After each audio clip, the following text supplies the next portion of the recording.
Hello दोस्तों, फिर से हाजिर हूँ एक और बहुत ही महत्वपूर्ण वीडियो के साथ। आज की इस वीडियो में हम क्लास 12 फिजिक्स का एक और बहुत ही महत्वपूर्ण प्रश्न तैयार करने वाले हैं, जो कि है वैद्युत द्विध्रुव और वैद्युत द्विध्रुव आघूर्ण। वैद्युत द्विध्रुव आघूर्ण सबसे ज्यादा पूछे जाने वाला प्रश्न है, क्योंकि इससे प्रश्न बोर्ड परीक्षा में जरूर पूछा जाता है। तो वीडियो बहुत ही महत्वपूर्ण होने वाली है, अंत तक देखिएगा। पसंद आए तो लाइक कीजिएगा, ज्यादा से ज्यादा हो सके वीडियो को शेयर कीजिएगा, नए हो सब्सक्राइब जरूर कीजिएगा, भाई को सपोर्ट कीजिएगा, ज्यादा से ज्यादा वीडियो को शेयर कीजिएगा। तो ये देखते हैं वैद्युत द्विध्रुव क्या होता है। सबसे पहले जानेंगे वैद्युत द्विध्रुव, फिर वैद्युत द्विध्रुव आघूर्ण। तो मान लीजिए कोई समान परिमाण, ठीक है, किसी के समान परिमाण के दो आवेश, कैसे दो विपरीत आवेश, एक प्लस क्यू और एक माइनस क्यू। समान परिमाण कैसा हो, समान हो, लेकिन जो प्रकृति कैसी हो, विपरीत हो। तो समान परिमाण व विपरीत प्रकृति के दो आवेश, विपरीत प्रकृति कैसी, एक प्लस एक माइनस क्यू आवेश, एक दूसरे से अल्प दूरी, अल्प दूरी यानी यहां से यहां तक मान लीजिए L और यहां से यहां तक मान लीजिए L, यानी टोटल कितनी दूरी 2L। 2L क्या कहलाई, अल्पतम दूरी 2L। दूरी एक दूसरे से कितनी, अल्पतम दूरी पर स्थित है।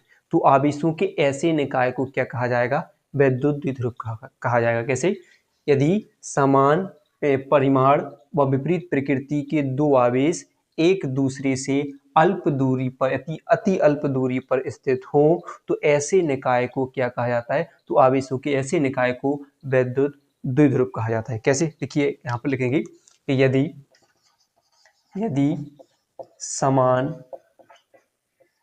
परिमाण व विपरीत विपरीत प्रकृति के दो आवेश, विपरीत प्रकृति के दो आवेश एक दूसरे से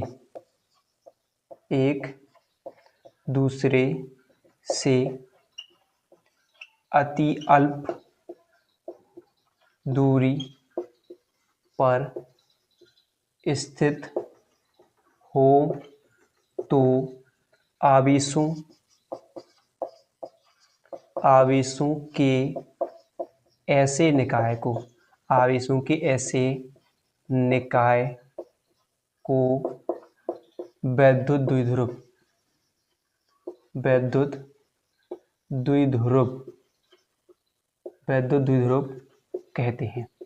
ठीक है, समझ में आया कि नहीं, कि यदि दो समान परिमाण व विपरीत प्रकृति के दो आवेश एक दूसरे से अगर अति अल्प दूरी पर स्थित हो, तो ऐसा निकाय क्या कहलाता है, वैद्युत द्विध्रुव कहलाता है। बिल्कुल सिंपल सी परिभाषा है, याद होगी।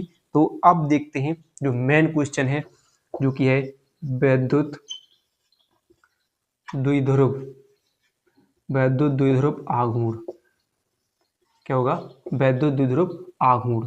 तो सबसे मोस्ट इम्पोर्टेंट क्वेश्चन है बोर्ड परीक्षा के लिए, तो इसको जरूर अच्छे से पढ़ना है आज हमें। तो देखिए इसी से परिभाषा, वैद्युत द्विध्रुव में स्थित किसी एक आवेश, जो आवेश है वैद्युत द्विध्रुव में स्थित आवेशों में से किसी एक आवेश के मान तथा दोनों आवेशों के बीच की जो अल्पतम दूरी है, अति अल्पतम दूरी है, जो कि गुणनफल को वैद्युत द्विध्रुव आघूर्ण कहते हैं। क्या पढ़ा हमने, कि वैद्युत द्विध्रुव में स्थित आवेशों में से किसी एक आवेश के मान, कोई एक आवेश तथा दोनों आवेशों के बीच की अल्पतम दूरी के गुणनफल को वैद्युत द्विध्रुव आघूर्ण कहते हैं। जैसे आइए लिखिए कि वैद्युत द्विध्रुव में स्थित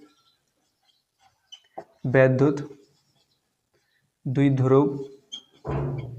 द्विध्रुव में स्थित किसी एक आवेश के मान तथा दोनों आवेशों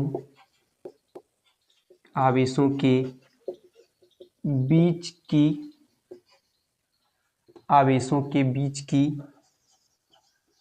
अल्पतम दूरी के गुणनफल को वैद्युत द्विध्रुव आघूर्ण कहते हैं।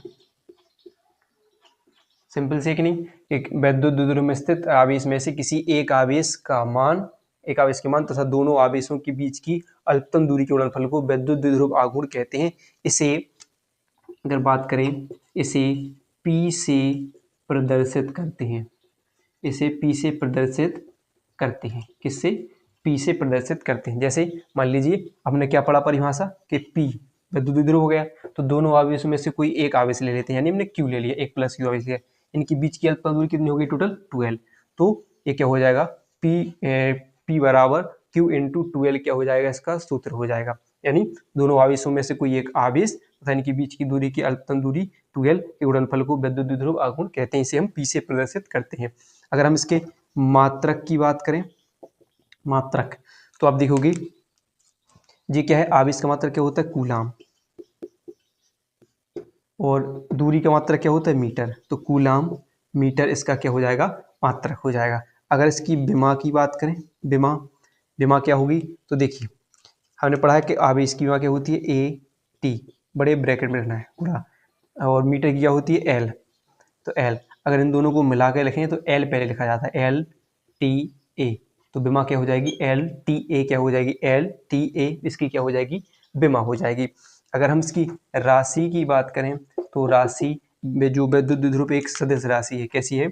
सदिश राशि है, सदिश राशि है।